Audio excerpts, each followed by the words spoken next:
Hello everybody, Kinfin of Dawnstar Royals. I'm here to bring you an experience. I'm here to bring you nostalgia.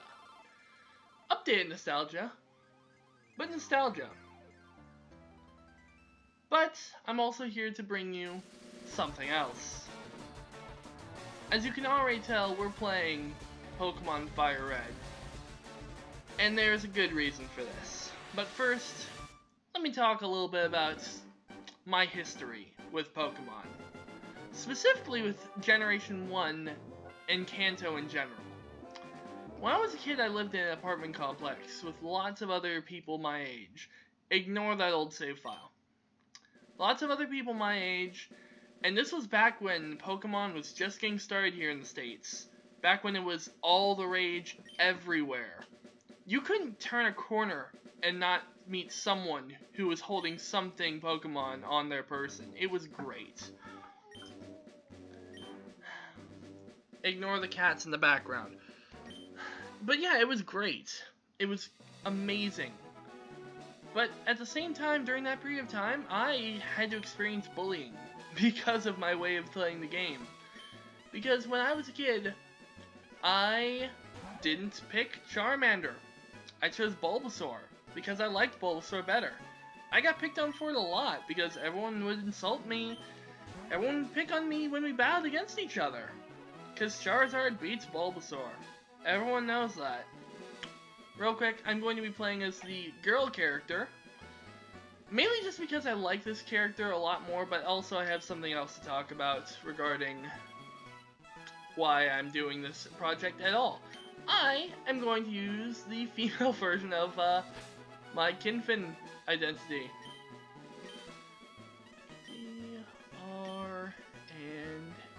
Hey, Kindra.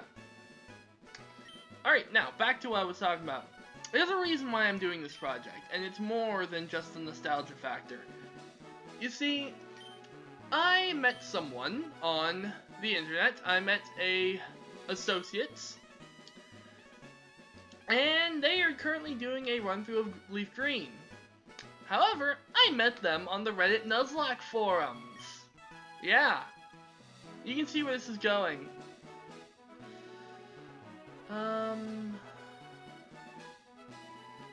I am playing this on the Game Boy player, so it's an actual machine. That being said, my controller is a little bit screwed up. But, yeah. This is an impromptu competition between me and another YouTuber, an up-and-comer. I'm going to link you to his first video in the description. But he's playing Leaf Green, I'm playing Fire Red, and this is a Nuzlocke challenge. What is a Nuzlocke challenge? Well, to put it simply, a Nuzlocke challenge is Pokemon on hard mode. I'm using that wording specifically because the very first Nuzlocke challenge was just called Pokemon Hard Mode. Still is, in fact. A Nuzlocke challenge takes everything you know and love about Pokemon and throws it for a loop, mainly because it adds a number of restrictions and penalties, shall we say. There are 3 basic rules for the Nuzlocke challenge. The first rule, you can only capture the first thing you encounter on any particular route. Now, a lot of people like to introduce some sort of, oh, don't catch duplicate Pokemon clauses. Honestly, as much as I use that rule whenever I play Nuzlocke personally just because of variety, I don't feel the need to this run. No, actually.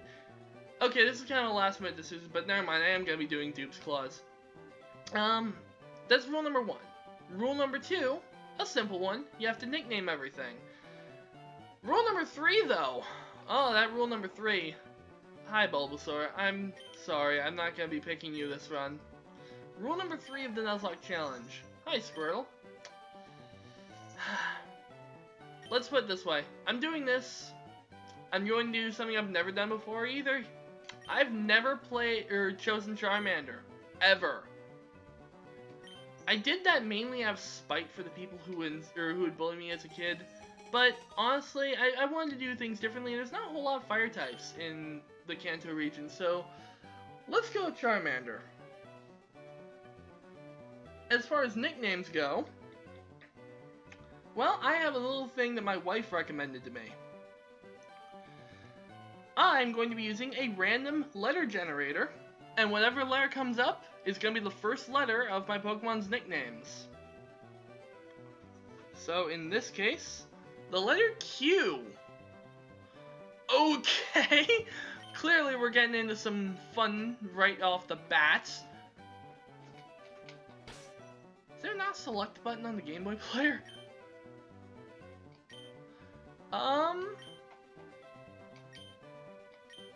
Quentin, sure. Like Quentin Beck from Spider-Man. I like that. I've never used Charmander before, and that is mainly out of spite, but honestly, I'd like to give the thing a fair shot this time, so that's what I'm going to do. And now Shorty, which, that's just sort of a little nod to the person I'm in competition with. Impromptu competition. He's going to challenge us to our first battle, and this will let me talk about the third rule of the Nuzlocke challenge.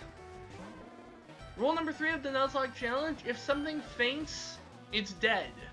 Forever. You can't ever use it again. I'm going to be a man and outright release things. That means if Quentin kicks the bucket, well, I don't get a Charmander ever again, and I don't even get to transfer this thing into future games. Yeah, I'm being kind of harsh on myself here, but that's just sort of how the cookie crumbles. Nuzlocke challenges are designed to be, well, that's that, challenges. Making the game more difficult on yourself. Anyway, there's gonna be a couple of additional rules. I've already mentioned Duke's Claws, which means that once I've caught a Pokemon, I'm not going to be catching any more of that particular species of Pokemon. And that's fine and dandy. That's one of the more common additional rules. Just sort of something I'm doing just to make things more exciting. Yeah, that battle's pretty easy no matter who you choose as your starter, but rule number 2, that one's the real doozy. Well, additional rule number 2.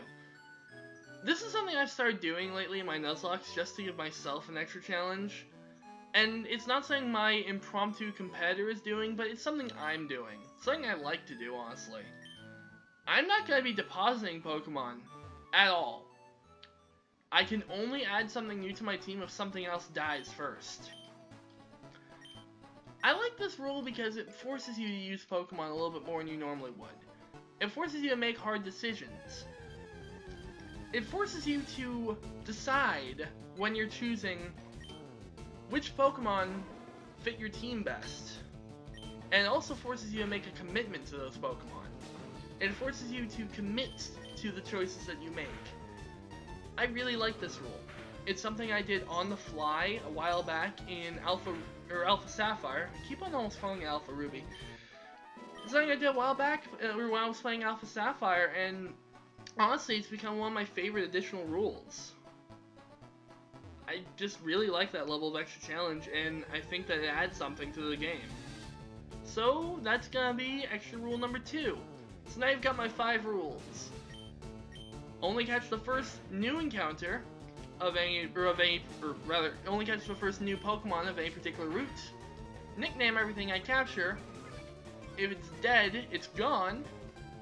And I'm not allowed to deposit Pokemon using the PC. I'm allowed to withdraw them, obviously, but the only time I'll be withdrawing Pokemon is if, well, something else is dead. I mean, I'm gonna maybe need to do some shuffling around if I need to release something that knows an HM move, but that's something I'll figure out as I go. And that's another thing, HMs. That's another thing that the no deposit rule adds. You need to keep your HM moves on your active team at all times if you plan on using them. That's something that a lot of people can't cope with. A lot of people look at moves like Cut, and for some reason Strength, even though Strength is a fantastic move, people see moves like Cut, people see moves like Flash, and they think, this is a move I don't want to have anything to do with. And so they put it on Pokemon that they just leave in the box ad infinitum. That's not really fair to those Pokemon. It's not really fair that you're just catching them and just using them as basically a living tool. And that's another reason why I like the no deposit rule. Now, obviously, if I need to release a Pokemon that knows an HM move, I can't do that unless I teach it to another Pokemon. or I at least have other Pokemon that have the move ability to learn it. It's complicated. Releasing Pokemon with HM moves is kind of weird, but the point is, if I have a Pokemon with an HM move, I'm going to be doing a little bit of shuffling, so yeah, I might have to deposit something there while I'm doing that. But other than that, once something's in my team, once something's an official part of the team, I'm going to be using it until it dies. And that's something I really like, because I'm going to have a lot of normal types in the beginning of the game. That's just what's available on these first couple of routes, and I'm going to have to deal with that. I'm going to have to cope with the fact that my team is going to start off imbalanced, and the only way I could quote-unquote balance it is by having things die. Something I want to avoid like the plague in the first place. So who knows how far the first 6 Pokemon I get in my party will last me? I have no idea. All I know is that this is going to be an experience. For you, for me, for my competitor, quote-unquote. It's not really a real competition. We didn't start this up at the same time. I kind of just decided, hey, you know what? I'm gonna play Nuzlocke too. But, you know, ignore that. This is going to be something that's going to be really interesting, and hopefully this will be the first project we don't throw out with the bathwater in Nuzlocke, or in Dawnstar Royals' channel. And that'd be really cool, because we've tried a bunch of things, we've had issues. I'm going to try to do this as professionally as I can. Now, you've already seen the background that I put about an hour and a half or so into making. That's just something I sort of got inspired to do by Maryland's videos. Maryland, if you don't know him, he's a very funny YouTuber. He does a lot of Pokemon content, and that's part of a lot of inspiration here. My no deposit rule came from his wedlock challenge that he invented. But, yeah, and you've already seen that, I've got the part where my Pokemon show up. I'm putting a lot of effort into this project. I'm trying to make this as good quality as I can. Now, that being said, now we have Pokeballs, the challenge has actually begun. A lot of people don't like to start the challenge until they have access to Pokeballs, and that's completely fair. But now that I have Pokeballs, whatever I run into in this, or whatever patch of grass I run into it on, that's going to be the only Pokemon I can catch for all of Route 1. And that Pokemon's going to be with me until it dies. So, we'll see what happens. A lot of people say, oh, I really want Pidgey, and I lucked out in getting Pidgey. But, a lot of people diss Rattata. Rattata, however you pronounce it. It's up to you, really. A lot of people diss that Pokemon for being, oh, it's weak, it's a glass cannon.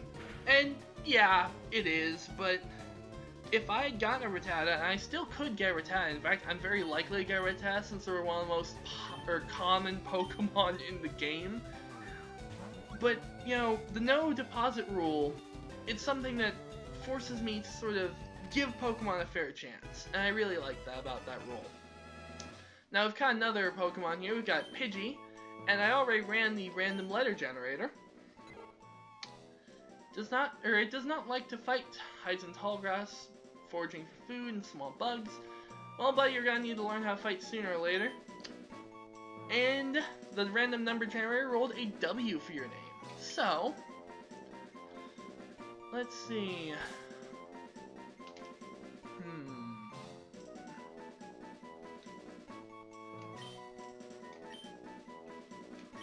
Weiss, or Weiss, however you pronounce that. Which is German for the word white. Which is good, because you're a normal type. It's very appropriate. Oh, I already got the potion for that guy. I can't remember what I'm doing stuff. But, yeah, I really think this is going to be an interesting challenge. I'm going to have a lot of fun doing it. And I hope you guys, whoever is out there, enjoy watching this. I'm putting a lot of effort into everything I do here, and yeah.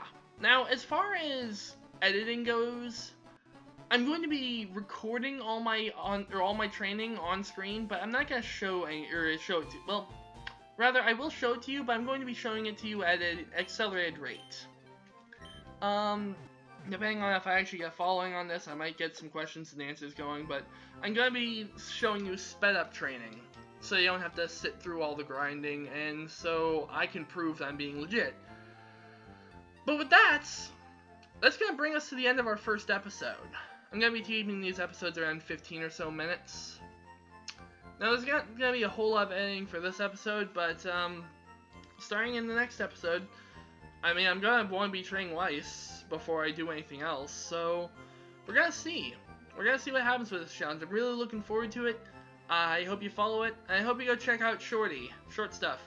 He's doing Leaf Green, and even though this isn't really a competition to him, because he started, a couple weeks ago, I personally view this as me sort of trying to prove myself, and sort of trying to, it's more just a lighthearted thing between a couple of friends. So I hope you guys enjoy.